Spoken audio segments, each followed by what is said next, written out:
Amin wassalatu wassalamu ala rasulillah. Senang sekali saya sekarang sedang berada di sebuah tempat yang sejuk, yang asri ya, bersama dengan guru kita Umi Irena Handono. Assalamualaikum Umi. Waalaikumsalam warahmatullahi wabarakatuh. Sehat-sehat ya Umi ya? Sehat, alhamdulillah. Alhamdulillah. Doni juga sehat Alhamdulillah. kan? Senang sekali saya bisa datang menemui Umi Irena Handono, guru kita ya. Dulu VCD-VCD-nya sering kita tonton. Sekarang muridnya lebih pinter. Oh, Masya Allah. Alhamdulillah Umi ya, sehat-sehat. Di tempat ini adalah tempat yang disebut dengan Irena Center. Ini adalah tempat pondok khusus untuk mualafah ya Umi ya. Betul. Nah, jadi sekali-sekali kita datang sini, siapa tahu apa yang kita bisa bantu di sini, dan juga kita sekarang juga mau nyolong sedikit-sedikit ilmunya dari Umi ini. Masya Allah. Nyolong itu apa? Nyolong itu apa ya? Mengambil diam-diam ya Umi ya. Menyadur gitu, menyadur. Yang namanya imam madhab kita. Iya, Imam. Itu pun kemudian ternyata punya murid dan muridnya itu lebih pinter daripada dia. Alhamdulillah. Alhamdulillah. Umi sekarang kegiatannya banyak ngapain Umi? Nah, kalau Umi memakai bahasa Umi, ya. Umi itu kira-kira tahun 2010 gitu ya, mulai tergerak untuk kembali ke alam. Kembali ke alam. Istilah Umi, Ya. kembali ke alam. Dan kemudian dengan peristiwa COVID, tahun berapa itu COVID? 2020 sampai 2022. Nah, Ya. 2020 itu kan ramai sekali ya. Jadi rumah sakit sampai penuh. Betul. Sampai oksigen habis kan gitu ya. Macam-macam lah. Sampai jenazah pun tergeletak di Setiap lantai hari ya. setiap hari. Ambulans nggak ada istirahatnya gitu. Nah, saat itulah kemudian Umi menggagas untuk masuk ke pondok ini. Jadi pondok sudah pembangunannya sudah selesai. Masuk ke pondok ini dan mencoba memulai menghidupkan. Jadi apa namanya? Jadi apa? Test drive gitu ya. Sudah berapa lulusan pondok mualafah ini Umi? Kalau jumlahnya Umi nggak mau ngomong. Oh, jadi dirahasiakan ya? Nggak mau mengurangi ibadah. Ya. Oh ya, nggak mau ngurangin pahala ya. Udah capek-capek bangun pahala, ntar dibocorin sama Donditan itu. Ya enggak, artinya nggak boleh, supaya ini jaga hati kita ya. Di situ Umi masuk. Di situ Umi masuk dan setelah istilahnya roda kegiatan harian ini berlangsung, mulai zikir, sholatnya, ngajinya, tadarus, semuanya berjalan. Alhamdulillah. Umi tetap di sini terus. Masya Allah. Sampai akhirnya Umi juga di belakang pondok ini Umi membangun rumah kecil. Ya, rumah ini. Rumah apa namanya? Rumah idaman. Rumah idaman. Iya. Dan betul-betul itu kembali ke alam. Kembali ke alam. Kenapa kok kembali ke alam? Ya karena keluar dari rumah semuanya hijau. Oh, kanan kiri sawah Umi. Sawahnya nggak ada kebun. Oh, kebun. Iya. Dan jadi kalau Doni kan malam diiringi sampai tidur, sampai bangun lagi, sampai tidur lagi, diiringin musik apa? Enggak, dengerin kajian. Kalau Umi pasti diiringin suara jangkrik ya Umi ya? Bukan cuma jangkrik. Apa? Yang lebih merdu lagi ada. Apa itu Umi? Ya walaupun jangkrik juga punya keistimewaan ya. Iya. Itu ada yang namanya kata. Kata itu makanya kan kalau dijadikan gambar imajinasi gitu kan, kata bawa drum band gini ya. Jadi terarah mereka. terarah, lagunya itu betul-betul pas begitu. Iya. Udah gitu di sini setiap hari, setiap sore mungkin hujan ya Umi ya? Nyaris begitu. Nyaris begitu ya tiap sore ya. Jadi malam suara kodok. Oh, suara bukan kodok sendirian ya. Jangkrik. Pagi burung. Waduh, enak bener Umi ya. punya burung hantu. Ah, burung hantu. Bisa dilihat Umi? Bisa. Loh, katanya Ada hantu 3 kok bisa ekor. dilihat? Kalau manusia jadi hantu kita nggak tahu. Iya. Tapi kalau burung hantu ada. Masih bisa dilihat ya? Mungkin hantu-hantu manusia itu meniru gitu ya, meniru burung hantu. 3 burung hantu Umi. Ngapain miara burung hantu Umi? Datang sendiri. Oh, datang sendiri. Kirain beli di pasar. Oh, nggak ada. Jadi sekarang di situ terus burungnya? Iya. Oh, alah. Makan tidur minum di sini. Oh gitu? Waduh, Masya Allah. Keren ya. Jadi keren sekarang banget. kalau yang mualafah yang belajar di sini, itu juga Umi ajari kristologi. Iya dong, karena mereka kan dulunya Kristen. Ya. Jadi mereka harus benar-benar mengetahui dengan kepastian, mengetahui bahwa mereka sudah pindah, dan kemudian menjadi suatu kepastian bahwa pilihan mereka itu tidak Benar. salah. Ya, udah benar ya. Udah benar. Ya. Itu kita harus ungkapkan. Maka memakai kajian kristologi. Berarti ketika Umi memberikan kajian kristologi sama saja dengan Umi membersihkan akidah lama ya Umi ya? Betul. Nah, membersihkan dari akidah lama. Betul. Dan mengisi dengan akidah baru. Yang sesuai dengan ketentuan Allah. Ya, saat itu misalnya ini kita ngomong ya, Nabi Isa alaihissalam sholat enggak? Sholat. Sujud lagi sholatnya. Sujud lagi gitu ya. Sholat subuh lagi. Sholat subuh. Ya. Ya. Bahkan syahadat ya, Nabi Isa. Syahadat, iya betul. Bahkan dihitan Nabi Isa, gitu kan ya. Akikah loh. Akikah. Umi udah tahu ayatnya akikah. Yesus akikah Umi udah tahu di Bible. Belum. Lukas pasal 2 ayat 24. Ketika baru lahir setelah disunat, setelah ibunya atau maminya Maria tahir, kan dibawa ke bait suci untuk diserahkan ke Tuhan katanya kan. Dan juga mempersembahkan sepasang burung tekukur. Berarti kan akikah Umi.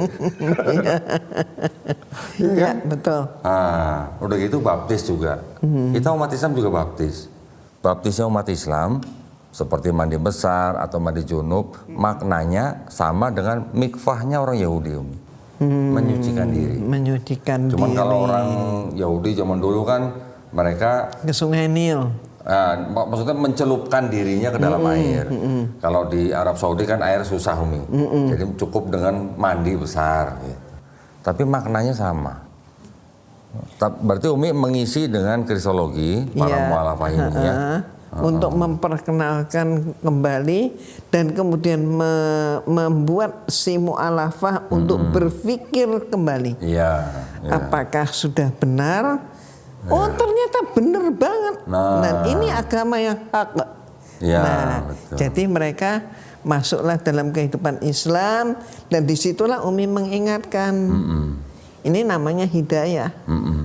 Jadi hidayah itu lebih mahal daripada apapun. Iya, betul. Daripada gunung emas, gunung berlian, ya lebih tinggi nilai hidayah. Nggak ada yang bisa menandingi ini. Iya. Dan ini sudah kita terima. Maka jangan sampai hidayah ini terabaikan. Jangan sampai lepas gitu ya. Jangan sampai lepas. Karena kan gini Umi ya. Kebanyakan ketika mereka masih berada di agama lamanya, yaitu dalam hal ini misalnya Kristen, mereka kan selama jadi Kristen diajarkan untuk mencintai Yesus ya Umi ya? Iya. Betul kan? Tapi ketika mereka masuk ke dalam Islam dan mereka tahu apa yang mereka lakukan itu sama dengan yang Yesus lakukan di dalam Bible mereka, itu kan lebih, gimana jadi? Lebih pas. Lebih pas. Daripada ketika dulu mereka di gereja mengaku cinta Yesus tapi tidak melakukan apa yang Yesus lakukan di Bible. Ya. Betul ya?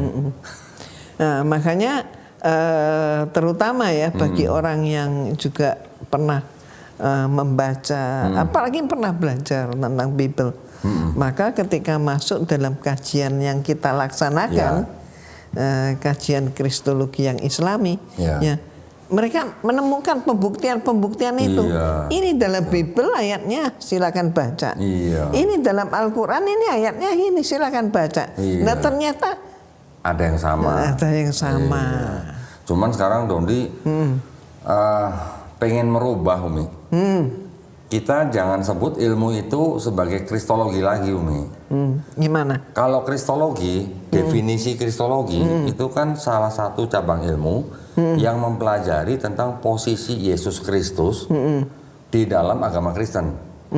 Tapi kan Umi juga mengajarkan ada isi dari Quran, ada Islamnya bagaimana, kan begitu. Jadi Dondi sekarang mau ganti kristologi jadi krislamologi. Oh, Cocok gak, Umi? kalau bareng-bareng diperkenalkan gimana? Boleh.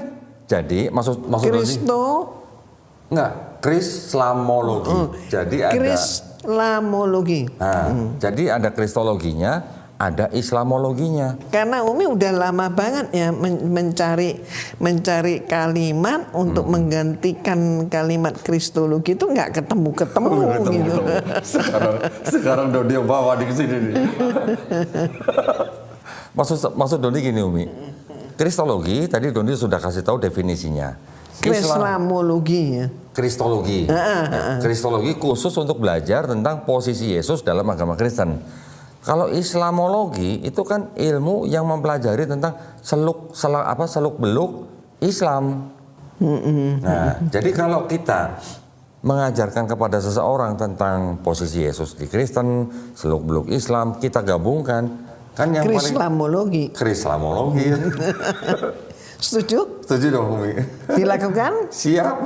Oke. Jadi mulai sekarang kita lakukan ya? Ya, mulai sekarang Dodi sebutnya krislamologi. Setuju. Karena gini juga, Umi. Islam, Quran kita kan juga sering diserang. Iya memang. Iya kan? Nanti ada orang Kristen atau Dan ngawur lagi nyerangnya. ngawur. Kalau nggak ngawur bukan Kristen, Umi.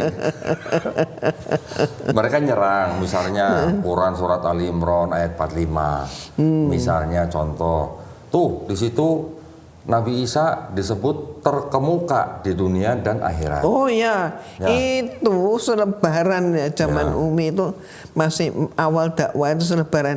Banyak. Itu banyak dan penyebarannya luar biasa. Ada yang pakai cara itu selebaran itu fotokopian itu sampai 1 rim gitu ya. Itu ditaruh di atasnya kotak amal. Walah. Sehingga pikirnya umat Islam, Punya Islam. oh ini berarti kita ambil satu lah kita beramal gitu, masukin ke kotak amal. Kurang Habis. ajar ya. Iya. Kurang ajar ya. Karena nggak pakai besaran duit berapapun masuk ke kotak amal. Waduh.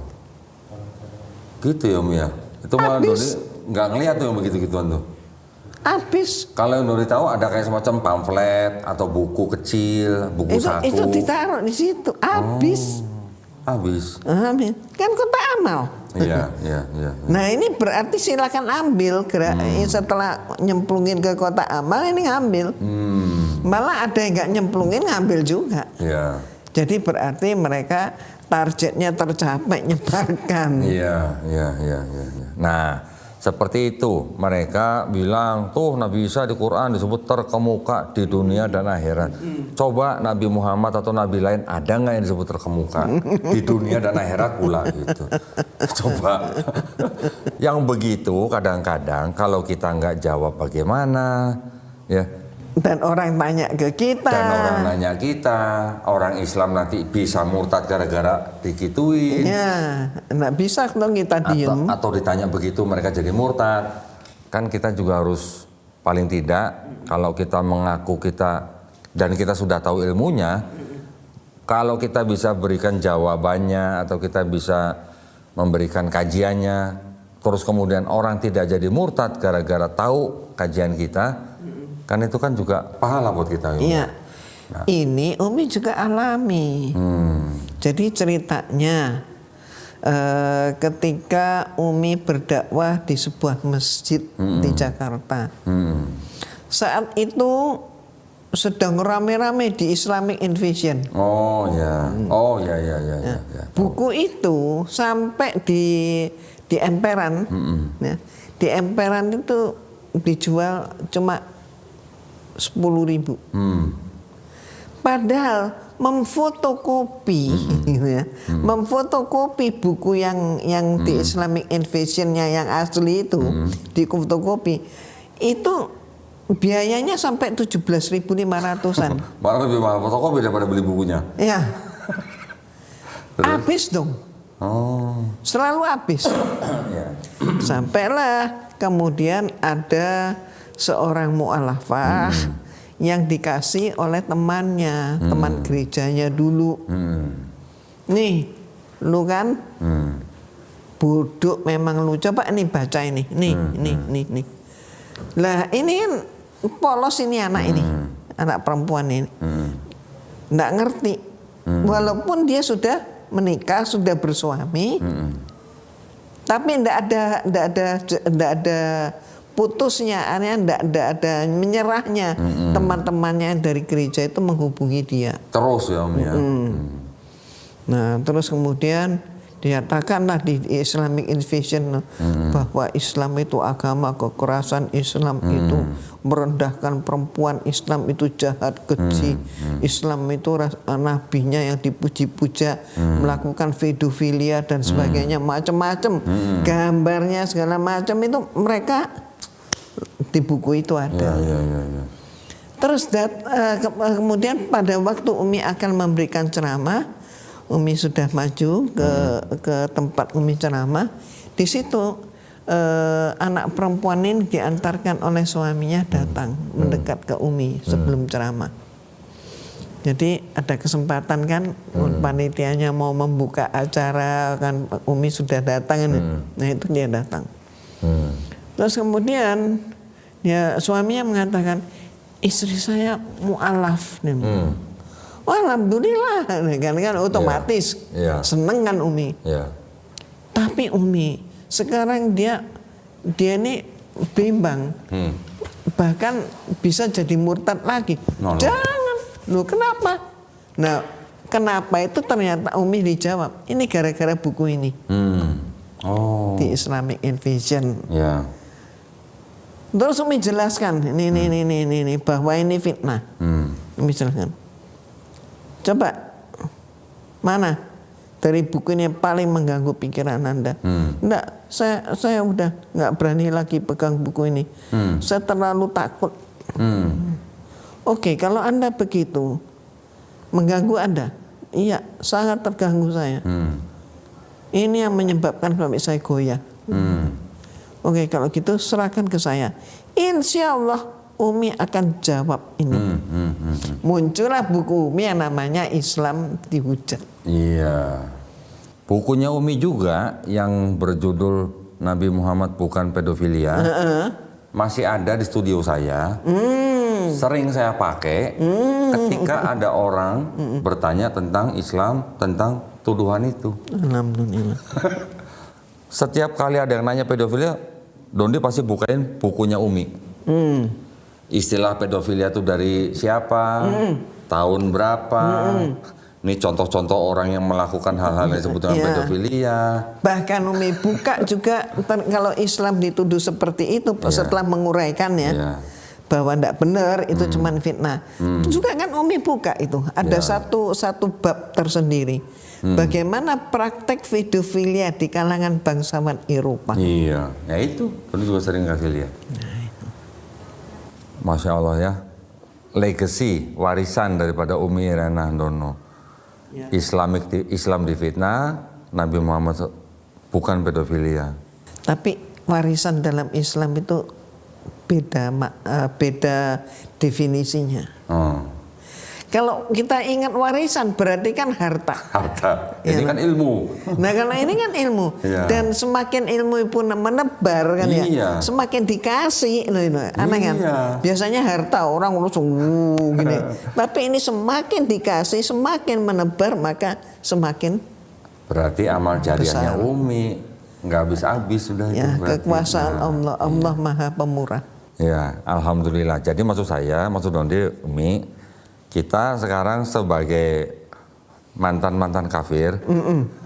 Alhamdulillah. Alhamdulillah. Disebut mantan kafir ya, iya. Daripada mantan muslim. Nah, naudzubillah min dzalik kalau itu. Nah, maksud Dondi, jadi dengan ilmu itulah kita gabungkan, Umi, kristologinya dan islamologinya kita gabungkan. Jadi Krislamologi. Setuju. Mulai sekarang nih. Jadi kalau Umi nanti ada angkatan baru mualafah, jangan sebut kristologi lagi. Krislamologi. Karena kan Umi kan selalu kan memberikan ilmu Islam juga. Iya. Pada saat kelas itu. Dan selalu Umi caranya tetap nggak berubah, yaitu ketika Umi berbicara tentang Islam, oke, Umi akan bacakan. Kalau kemudian ada orang yang sudah belajar ngaji dan bisa ngaji, Umi persilahkan dia baca. Tapi ketika harus baca Bible, Umi persilahkan yang mu'alafah ini untuk membaca. Sehingga setiap kali Umi mengajar, maka selalu ada yang bereaksi. Saya baru tahu. Ternyata memang di dalam Bible tertulis begini. Anda membuktikan kan? Ini bukan kata saya. Maka Umi sebut kajian yang Umi sampaikan itu adalah kajian tiada dusta di antara kita. Iya. Memang banyak juga yang begitu, Umi. Rata-rata tamu yang datang ke tempat Dondi juga begitu. Nah, ketika mereka datang, mereka sudah punya banyak pertanyaan. Tapi ternyata semua pertanyaan itu bisa dijawab di dalam Bible dia sendiri. Nah, tapi ternyata jawabannya di luar pengetahuannya dia, di luar persangkaannya dia. Iya. Pernah Umi, anak muda kerjanya di Pemprov DKI. Dia ke masjid besar. Dia tanya, dia bawa pertanyaan itu, ditemuin lah sama ustadz di masjid itu. Dijawab sama ustadz itu, tapi ustadz itu menjawab dari perspektifnya Islam. Ya, jadi buat anak muda itu 20 pertanyaan dia tuh seperti tidak terjawab gitu. Cuman hanya dijawab tapi dari perspektif Islam. Dia kemudian ke mualaf center. Dia bertanya hal yang sama, dijawab juga sama ustadznya. Ya sama, begitu juga. Ketika ke tempat Dondi cuman buka Bible, baca sendiri di dalam Bible kamu. Nih, pertanyaan kamu jawabannya di sini. Pertanyaan yang itu jawabannya di sini. Nah, semuanya terjawab di Bible. Baru lega mereka. Baru dia merasa terjawab. Alhamdulillah. Karena ada buktinya gitu ya. Nggak, buktinya ada, udah gitu dari dokumen dia sendiri. Betul, dari dokumen dia sendiri. Akhirnya setelah itu bersahadat. Alhamdulillah. Nah, itu makanya Doni bilang pentingnya krislamologinya di situ. Ketika dia sudah membuktikan di dalam kitab dia ada kebenaran, Umi, kita juga harus mengakui bahwa di dalam kitabnya orang Kristen Bible itu masih ada kebenaran. Tapi ketika kita juga bisa membuktikan kebatilannya, silakan pikir sendiri. Betul. Jadi dia sendiri yang mengoreksi. Iya. Kita yang bertanya, dia yang bereaksi dan memberikan jawaban. Iya. Nah, sekarang ini kan mengikuti perkembangan zaman ya Umi ya. Di luar sana, kalau dulu Umi alhamdulillah bisa menjawab fitnah-fitnah terhadap Islam dengan bukunya Umi Islam dihujat, ya, menjawab buku Islamic Invasion. Di luar sana Umi sekarang banyak juga istilah Islamic Dilemma. Oh, pernah dengar? Mereka yang buat? Iya. Pernah dengar Umi? Belum punya bukunya. Belum ada yang ngeluarin bukunya, tapi sudah banyak perbincangan di luar. Islamic Dilemma. Maksudnya gimana Umi? Maksudnya gini. Kebimbangan dalam Islam. Ya, semacam itulah. Maksudnya gini, mereka menuduh bahwa kan mereka pegang Bible Umi ya. Nah, ini sambil pegang lah biar enak ya. Itu namanya koper ajaib. ini harganya total itu kalau 1 M ada nih. Oh, enggak lah. Doni pernah di masjid, salah satu masjid di Medan Umi. Ceramah bahwa ini baca, kasih lihat segala macam, orang udah baca selesai. ada profesor duduk di sebelah. Pak Dondi sudah baca semua itu? Kenapa Pak? Ya saya baca tahu. Itu 100 juta saya bayar itu. Loh, makanya Umi bilang kira-kira ini buku yang dibawa segini banyaknya itu kalau 1 M itu lebih nih kiranya koper ini. Nah gini Umi, maksud Tony gini, kan orang Kristen pegang ini Bible ya. Di dalam Bible ini kan ada istilah Taurat dan Injil. Ya, dalam perjanjian ada perjanjian lama, perjanjian baru. Perjanjian baru. Tauratnya ada di dalam perjanjian lama, Injilnya ada di perjanjian baru. Iya. Mereka bilang begini Umi, di dalam Quran kan Quran membenarkan ya kitab-kitab yang diturunkan sebelumnya, yaitu Taurat dan Injil. Ya.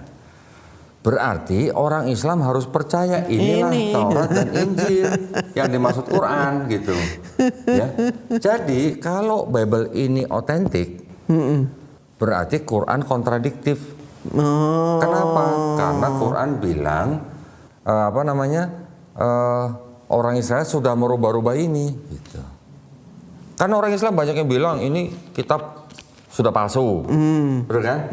Orang Islam kan baca Quran surat Al-Baqarah ayat 79. Kalau ini dibilang palsu, berarti Quran juga salah. Karena apa? Karena Quran sudah membenarkan. Itu yang disebut dengan Islamic dilemma, Umi. Luar biasa. Itu sekarang sedang sering diangkat di luar.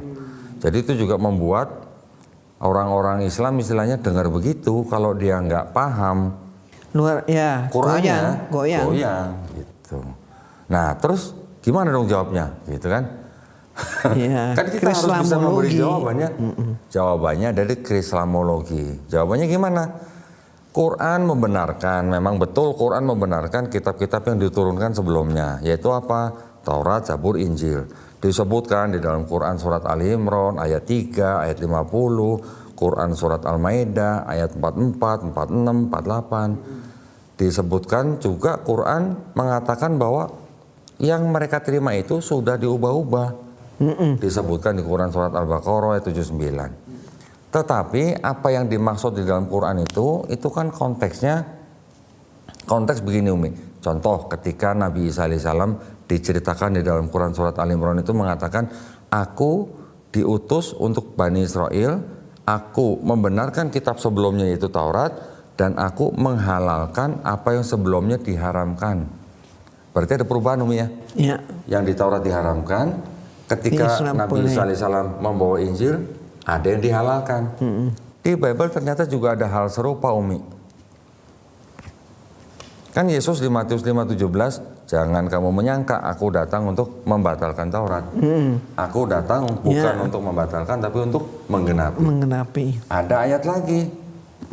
Ketika Yesus ditanya soal perceraian. Pada zaman Musa, orang bisa menceraikan istrinya dan memberi surat. Kemudian Yesus bilang, itu karena ketegaran hatimu. Sekarang kalau kamu menceraikan istrimu kecuali karena zina dan dia kawin dengan perempuan lain, berarti dia sudah berzina. Berarti ada perubahan juga nih. Hukum pernikahan dan perceraian itu dari yang Taurat ke sama Yesus. Injil. Ada perubahan juga. Belum lagi nanti Yesus yang bilang di Markus 7:19, ketika Yesus lagi makan bersama murid-muridnya, nggak cuci tangan, ditegur sama ahli Taurat. Terus di situ ada kalimat begini Umi, yang membuat orang najis itu bukan yang masuk ke dalam perut dan keluar di jamban, tapi yang keluar dari mulut orang. Ya. Ada kalimatnya, dengan demikian ia menyatakan semua makanan halal. Ya, ini di Bible ya. Sama orang Kristen dipakai, itulah dalil bahwa babi sekarang boleh dimakan. Ya nggak nyambung sama sekali. Lagi ngomongin makan nggak cuci tangan, dipakai sama Kristen, itu makanya boleh makan babi karena ada kalimat, dengan demikian ia menyatakan semua makanan halal. Markus 7:19. Ya nggak nyambung lah. Tapi Umi, makanya kalau kita belajar Krislamologi, kita bisa ngelihat di dalam terjemahan mereka yang lama, kalimatnya beda Umi. Iya. Babi jadi babi ya. Babi hutan. Babi hutan. Umi udah tahu yang sekarang babi jadi najis bukan haram? Oh ya? Iya. Mulai tahun berapa? 2023.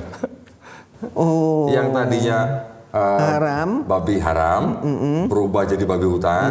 Sekarang balik ke babi, tapi najis bukan haram. 2023. Nah, LAI TB2 namanya. Nah, di sini Umi ada satu Bible keluaran tahun 58. Ini juga LAI, ini juga LAI. Tapi kalimatnya bisa beda begini. Kalau yang di 58 tulisannya itu dengan tanda tanya. Dengan demikianlah membersihkan segala makanan itu, tanda tanya. Tapi kalau yang terjemahan terakhir, dengan demikian ia menyatakan semua makanan halal. Wens. Beda. Jadi masih tanda tanya, masih dipertanyakan. Di sini langsung diberi jawabannya. Dengan diberi pernyataannya. Iya, dengan demikian ia menyatakan semua makanan halal. Nah, ini ya walaupun kan untuk kita Islam babi tetap haram. Di sini dianggap sama orang Kristen babi jadi halal karena ada kalimat begini. Walaupun kita juga bisa membuktikan dari terjemahan yang sebelumnya artinya berbeda ya. Tapi maksud Doni gini, berarti di dalam Bible juga Yesus membenarkan Taurat, tapi Yesus juga merubah Taurat. Merubah itu artinya ada yang diubah. Perceraian, makanan, dan juga hari Sabat. Karena Yesus dan murid-muridnya hari Sabat memetik gandum. Gitu. Padahal bagi mereka dinyatakan hari Sabat itu Tuhan istirahat. Ya. Nah, artinya ada kesamaan nih antara Quran dan Bible, di mana Yesus menerima dan membenarkan Taurat, tapi juga ada yang diubah. Ya.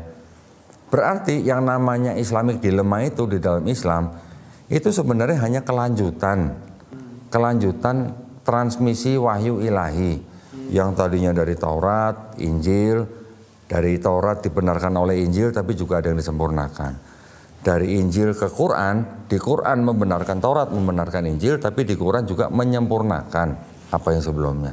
Jadi kan ini kan namanya apa? Namanya adalah kelanjutan internal ya di dalam Islam. Boleh bisa disebut begitu. Yeah. Tapi juga sebenarnya kalau ke intinya, kalau ke intinya kita maka akan menyatakan bahwa lah yang dilakukan dalam Islam itu yang benar-benar yang merupakan wahyu Allah. Yeah. Yang mereka plesetkan dan mereka ubah-ubah. Yeah. Nah, maksud Dondi gitu, Umi.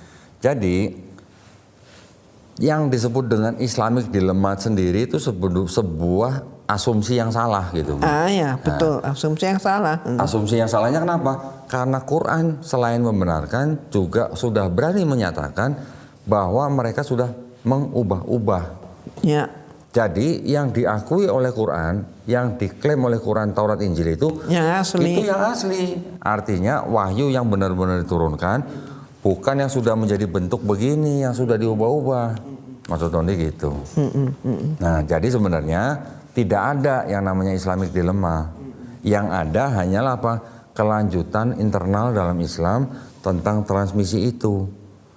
Tetapi kalau kita kembalikan, kalau orang Kristen mengaku sebagai pengikut Yesus, berarti kan mereka harus hidup di bawah hukum Taurat. Ya kan, Umi? Makanya Taurat itu sama Paulus dibatalkan. Nah, karena orang Kristen yang sekarang tidak hidup di bawah hukum Taurat karena ikut ajaran Paulus, berarti itu namanya Christianity Dilemma. Betul nggak, Bi? Iya. Kalau mau bilang ikut Yesus harus hidup di bawah hukum Taurat. Kalau sekarang mereka tidak hidup di bawah hukum Taurat, berarti mereka pengikut Paulus. Tinggal pilih yang mana kan gitu. Itu dilema. Itu dilema pertama, Umi. Iya kan? Yang kedua, di dalam kitab mereka, ini kan hasilnya ini kan adalah pilihan daripada bapak-bapak gereja. Kanonisasi. Yeah. Selesainya tahun 397 Masehi. Hampir 400 tahun semenjak Yesus tidak ada. Yeah. Artinya wahyu ilahi dipilih oleh pilihan bapak-bapak gereja. Bagaimana? Terus di dalamnya ada ayat-ayat yang tidak asli, ayat sisipan, ayat tambahan, ayat pinjaman, pinjam tapi nggak dibalik-balikin gitu, Mi. Jadi itu diakui sendiri oleh sarjana-sarjana Kristen. Berarti itu jadi Christianity Dilemma juga dong.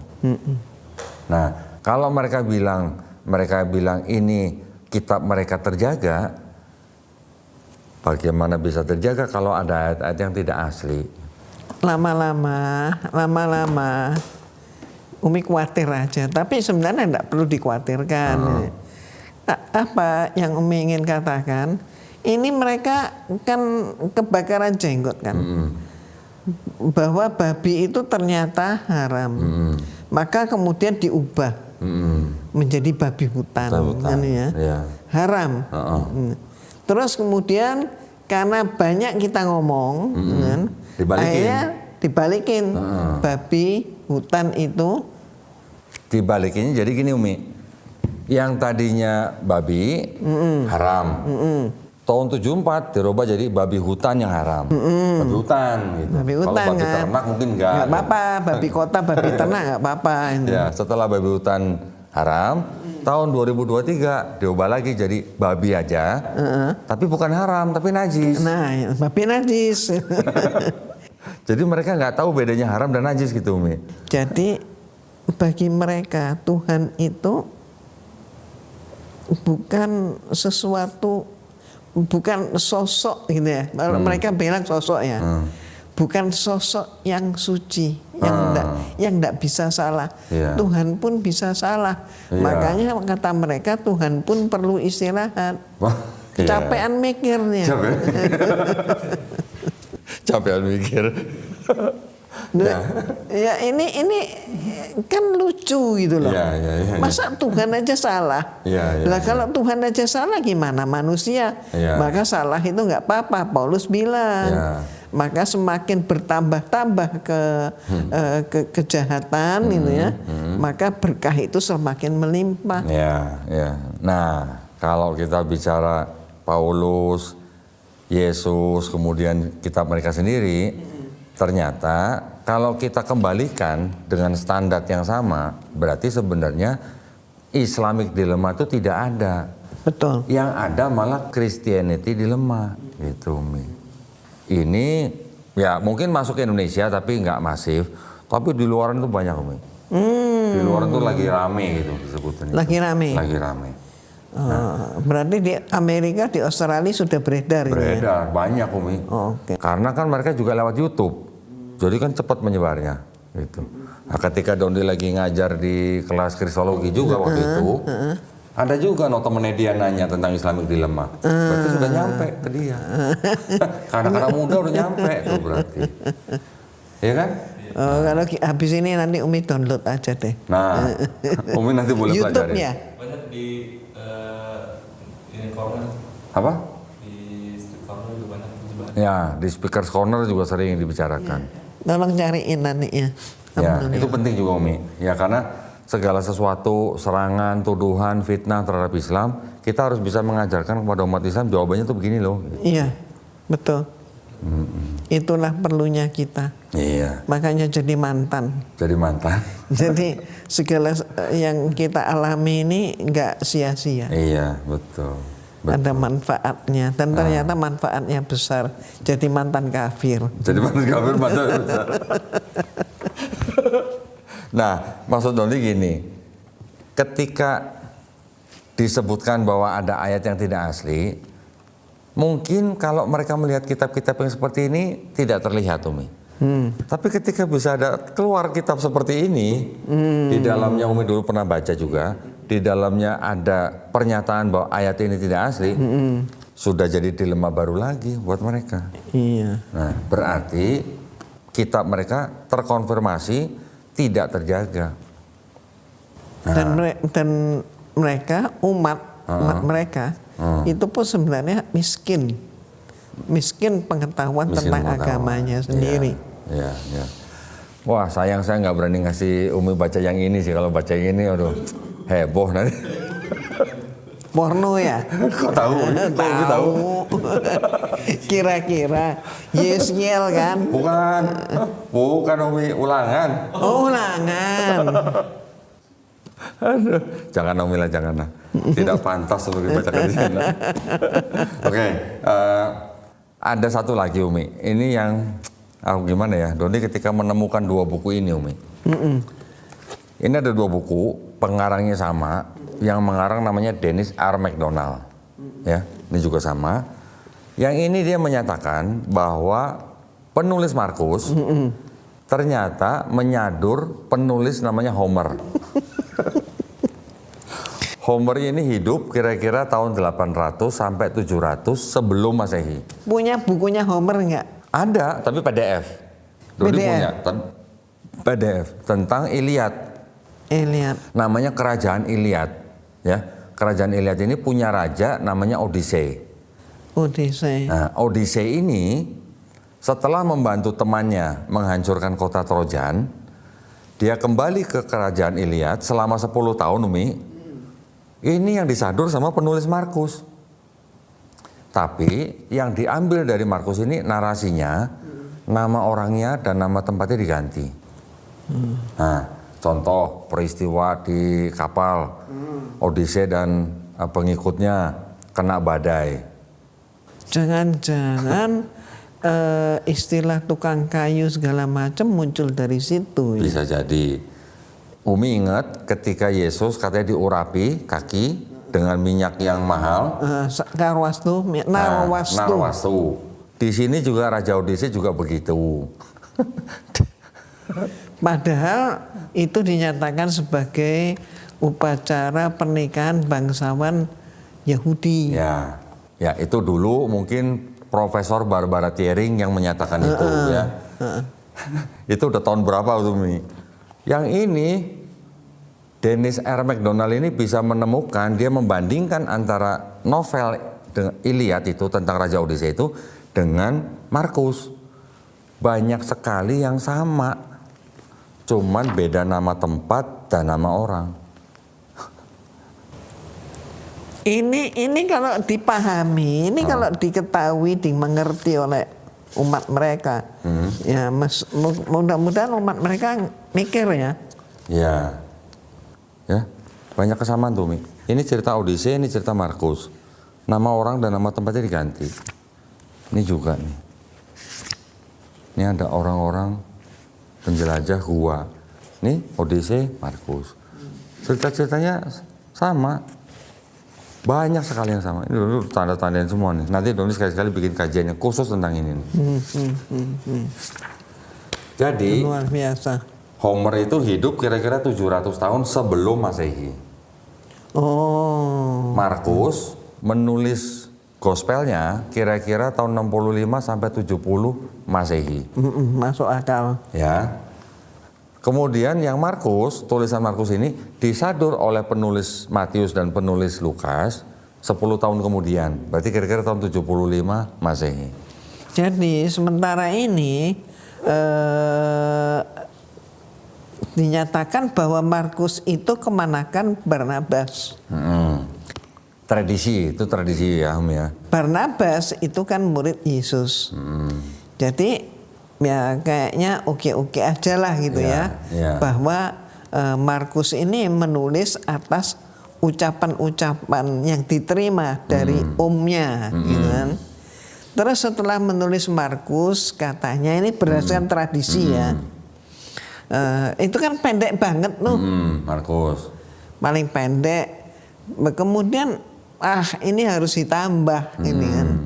Maka harus ditambah, menulislah kemudian Matius. Nah, sumber penulisan dari mana? Kan harus kita tanya. Ternyata sumber penulisan dari Markus yang dikembangkan. Iya, betul. Jadi gini Umi, ada teori namanya the second source theory.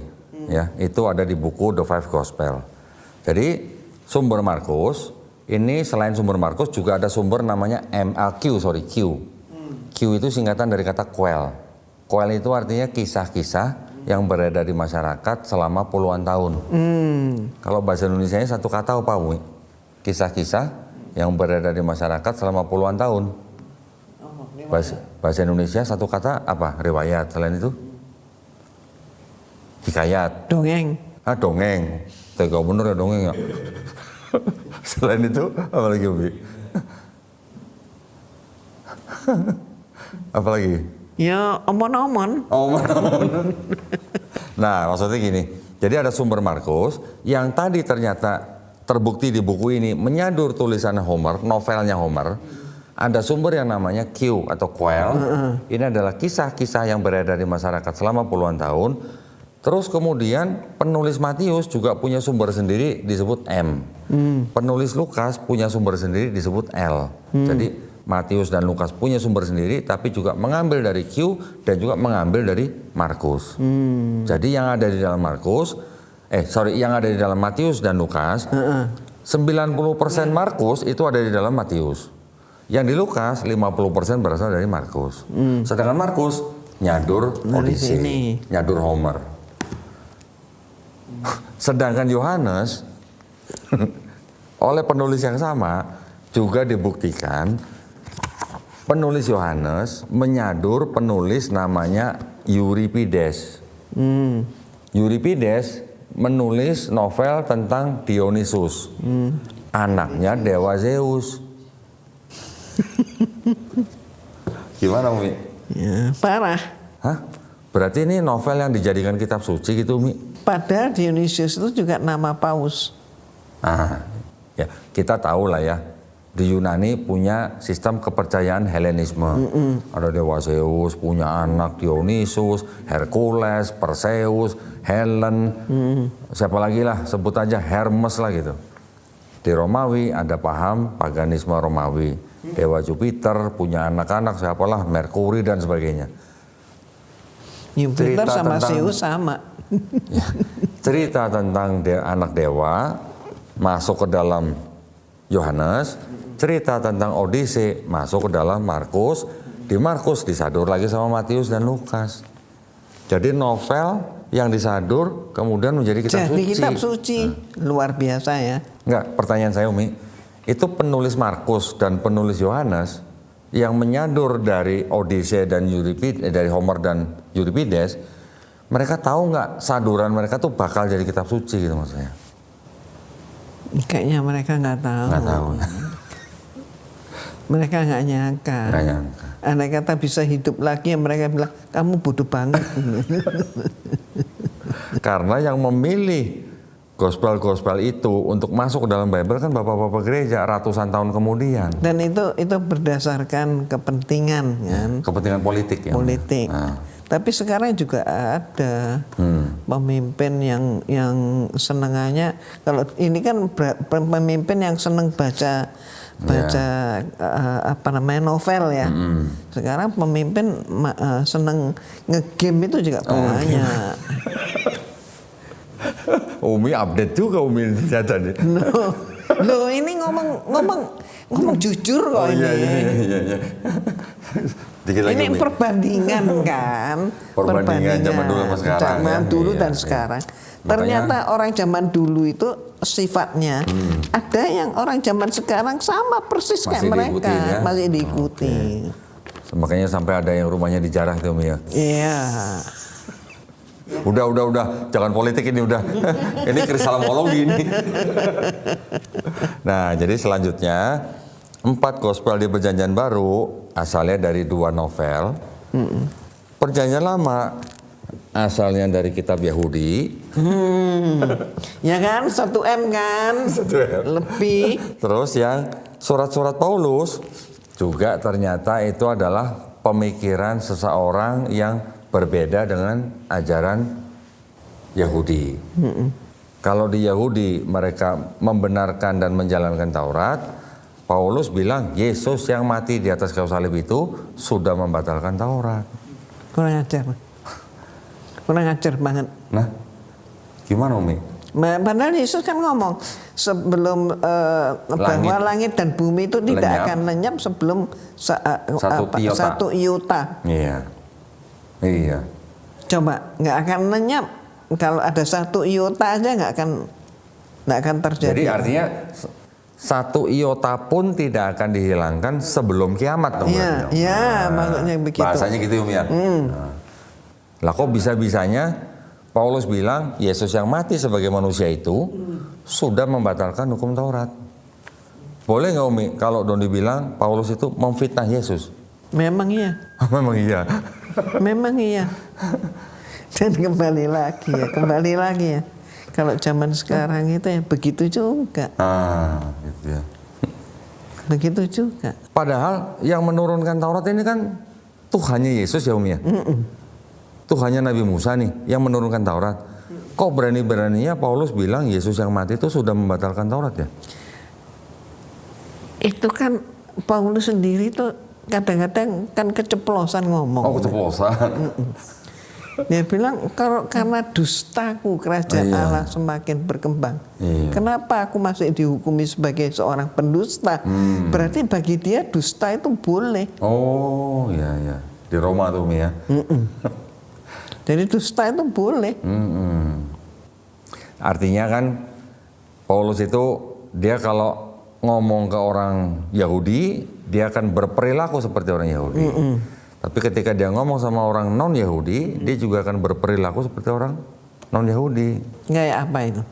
Apa dong? Mirip apa? Bunglon. Iya. Iya lagi. Ya, jadi alhamdulillah Umi ya, kita sudah terlepas dari saduran novel Umi ya berarti ya. Aduh. Nah, sekarang gini. Nah, kita juga harus jujur Umi ya, bahwa di dalam Quran juga ada cerita-cerita tentang Nabi Isa membuat burung dari tanah liat. Belum lagi di Quran juga ada cerita-cerita tentang Ashabul Kahfi. Ini juga ada tuduhan dari luar. Tuh sama, Quran juga nyadur katanya. Buktinya ada Ashabul Kahfi.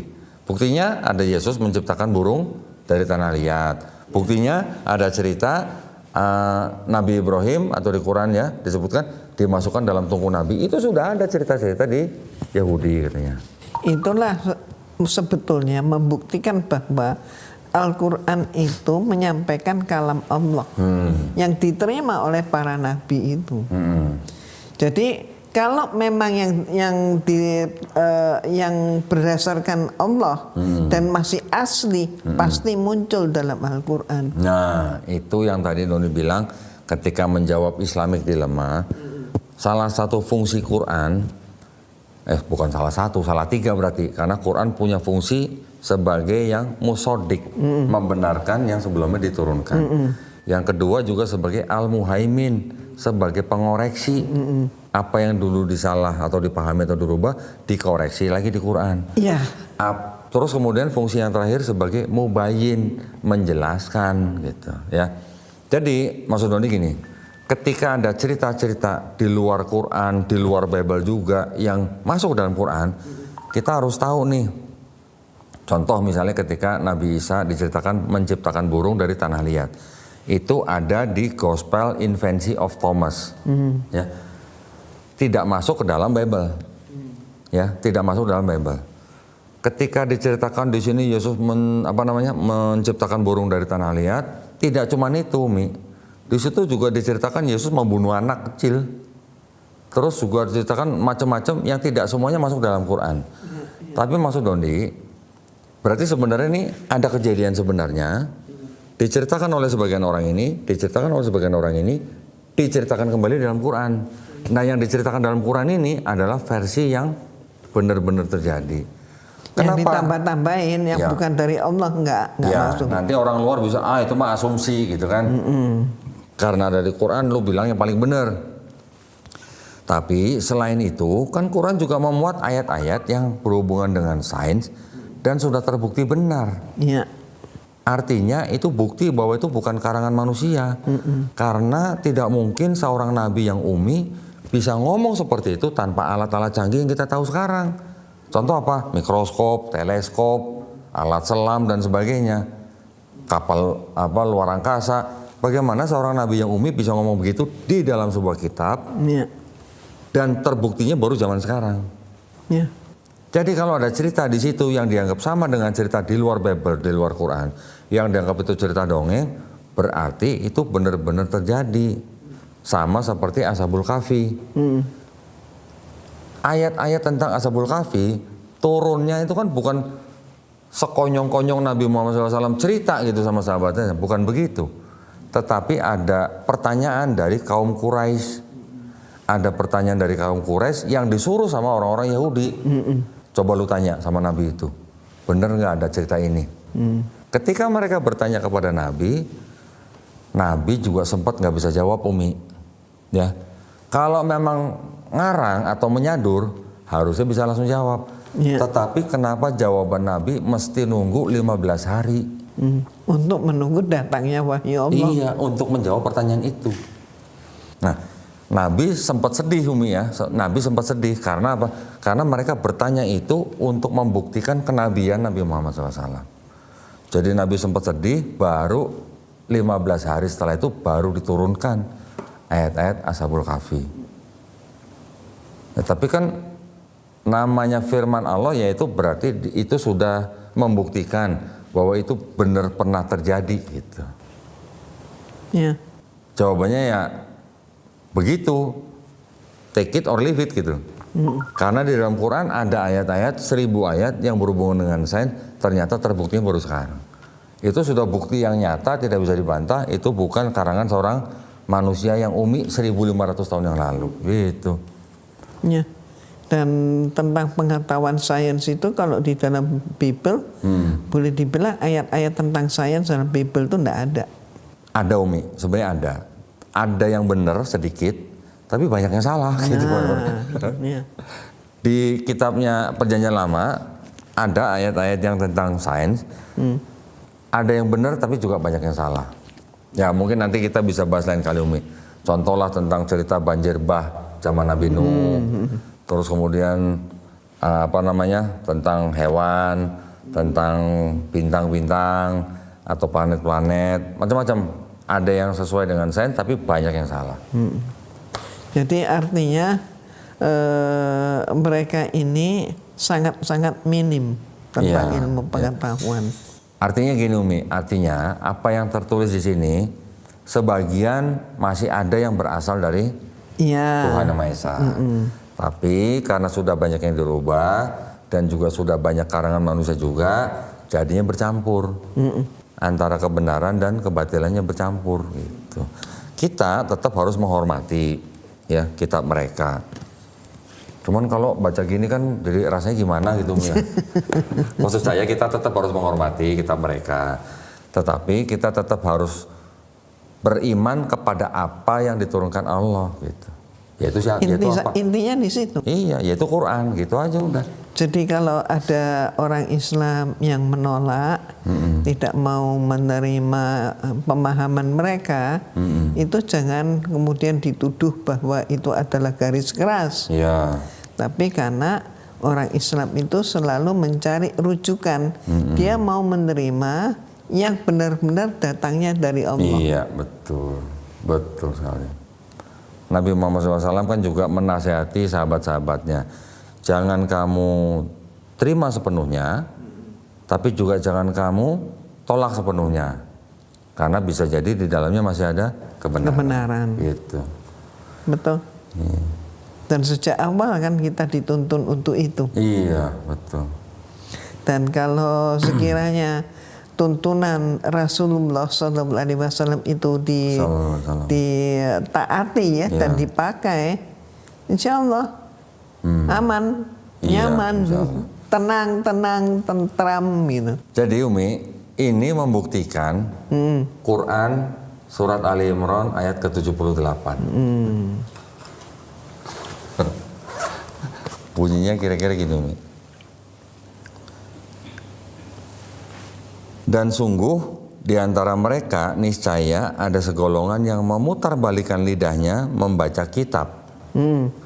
Agar kamu menyangka yang mereka baca itu sebagian dari kitab. Padahal itu bukan dari kitab. Dan mereka berkata itu dari Allah. Padahal itu bukan dari Allah. Mereka mengatakan hal yang dusta terhadap Allah, padahal mereka mengetahui. novel jadi kitab suci. Karena sudah terlanjur, ya dipertahankan. Iya. Mereka tahu kan? Iya. Dan sampai sekarang belum ada pendeta yang bantah dia, Umi. Karena memang dokumennya ada semua. Iya. Dokumennya Raja Odysseus ada, dokumennya yang Dionysius ada, dan dokumen Markus dan Yohanes ada. Kalau tidak ada dokumennya, mungkin mereka juga nggak bisa buku seperti ini. Iya. Ya, yang bisa kita lakukan hanya apa, Umi? Cuman bersyukur ya, Umi ya. Ya bersyukur. Alhamdulillah ya. Jadi kita jangan sampai lalai dari bersyukur. Iya. Karena sesungguhnya Allah sudah demikian menyelamatkan kita. Diberi sesuatu, yaitu nikmat iman, nikmat Islam yang melebihi apapun yang ada di dunia ini. Betul. Jadi kaya banget. Jadi cuman orang kan seringkali kalau berbicara tentang kaya itu berarti uang. Padahal nggak begitu. Iya. Yang namanya ilmu, namanya iman. Ya. Kalau Doni ngerasanya waktu ketika menyebut 2 kalimat syahadat, Umi, seperti orang yang dapat lotre, Umi. Seperti orang yang paling beruntung di seluruh dunia. Jadi artinya ketika Dondi membaca 2 kalimat syahadat itu, Dondi merasa Dondi sedang mendapatkan penghargaan yang paling tinggi dari Allah SWT. Iya. Seperti itu. Masya Allah. Kalau Umi mungkin karena perempuan ya. Iya. Jadi lebih dominan yang nampak itu terharu dan ya mewek, nangis. Oh iya. Karena perempuan. Ya. Masya Allah, udah berapa tahun itu, Umi ya? Jadi tahun 83. Waduh, 83. 17 tambah 25, berapa tahun? 17 tambah 25. 42 tahun. 42 tahun. Waduh, Masya Allah. Alhamdulillah. Dondi masih baru berapa, jalan 11 tahun? Alhamdulillah, ya kan? 11 tahun udah hebat. Alhamdulillah, biasa Alhamdulillah. aja. Alhamdulillah. Alhamdulillah. Baik, Umi, mungkin Dondi sekarang mau Umi supaya kasih pesan. Nah, kasih nasihat. Ini waktunya nih dari Umi nih. Alhamdulillah. Silakan, Umi. Umi selalu mengatakan kalau dalam dalam perbincangan pesan hidup, jadikan hidup ini sebagai rangkaian ibadah. Latihan ibadah. Rangkaian ibadah. Kenapa? Karena kita tahu bahwa dalam Islam melakukan ibadah itu merupakan kegiatan hidup kita. Insya Allah demikian. Tidak hanya saat kita sholat saja.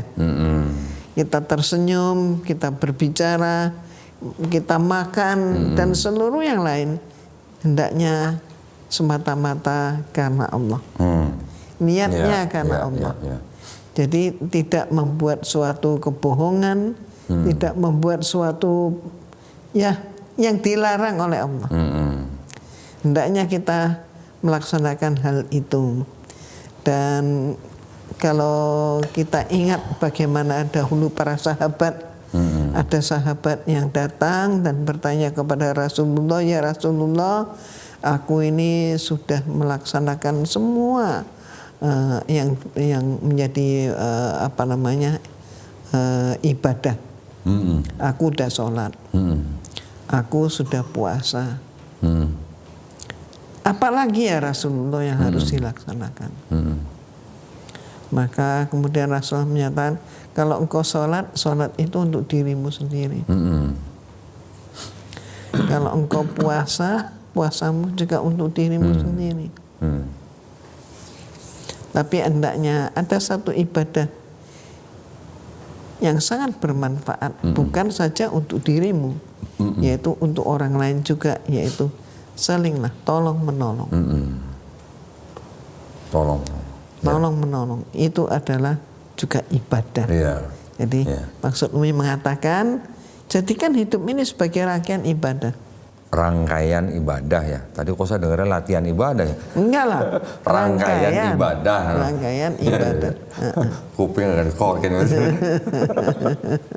Alhamdulillah. Terima kasih banyak Umi nasihatnya ya. Jadi segala kegiatan kita memang bisa menjadi ibadah ya Umi ya. Iya. Memang bisa. Begini ini kan ibadah juga. Kerja ibadah. Ibadah. Iya. Menyenangkan istri ibadah. Ibadah. Iya. Suami yang terbaik itu adalah suami yang bisa membahagiakan istri. Istrinya. Waduh. Tuh. Belum, sorry maaf Pak. Mohon maaf, ada yang belum nikah di sini. Ada yang belum nikah di sini. Ada yang belum nikah. Iya, jadi. Ya supaya siap-siap nanti kalau nikah ingat gitu ya. Iya. Ya. Yang itu dua udah nikah belum? Itu dua itu? Dua udah nikah belum? Udah. Ini udah, Okay. yang ini belum. Oh, ini belum. Terima kasih banyak Umi nasihatnya. Sama-sama. Ini juga ada apa nih? Parfum. Parfum merek. Ini mereknya apa sih? Rex. Bawanda, mereknya Bawanda. Bawanda. Tapi tulisannya BAU ya. Bau Anda. Bau Anda. Berarti bau kamu gitu berarti. Ini bisa dibeli di mana? Shopee ya. Ini macam-macam, ada yang Akandra, ada yang Rexya, ada yang apa nih? Padma ya. Padma. Ini jadi tadi saya udah cobain baunya. Masya Allah ya. Boleh dicari di Shopee ya. Silahkan. Ini hasil karya dari siapa nih Umi ini? Raihan. Ini adalah timnya dari Umi Irana Handono ya. Cucu Umi. Cucu Umi sendiri. Nah ya. Jadi ini boleh dicari di Shopee. Mudah-mudahan suka dengan baunya. Bau Anda sendiri maksudnya gitu. Karena bau Anda kenapa? Karena sudah disemprot ini kan enak. Kalau belum disemprot jadi belum jadi bau Anda ya. Belum. Jadi kita harus tampil dengan baik, dengan enak dipandang mata, enak dirasakan para baunya, itu sedap. Kalau kita mau masuk ke, kita mau berangkat ke masjid, nah, jangan lupa. Ya, semprot dulu bau Anda gitu ya. Bau Anda. Baik, barakallahu fikum, terima kasih banyak atas perhatiannya. Kita sama-sama berdoa, mudah-mudahan Umi sehat-sehat selalu. Amin. Terima kasih doanya. Ya, mudah-mudahan kita semuanya juga dilindungi dan dirahmati Allah Subhanahu wa taala. Juga mudah-mudahan kita semua dijadikan golongan manusia yang mengikuti apa yang sudah diturunkan Allah Subhanahu wa taala melalui rasulnya, dan insya Allah kita juga dijadikan golongan manusia yang menjadi saksi keesaan Allah Subhanahu wa taala. Amin. Ya. Terima kasih banyak atas perhatiannya. Buat para pemirsa juga yang ingin membantu perjuangan dakwah kami, dipersilakan untuk mengirimkan ke Bank Muamalat dengan nomor rekening 3030 300 300 atas nama Yayasan Garda Mualaf Indonesia. Konfirmasi bisa ke Cik Melisa, nomor handphone 0896 30 300 300. Barakallahu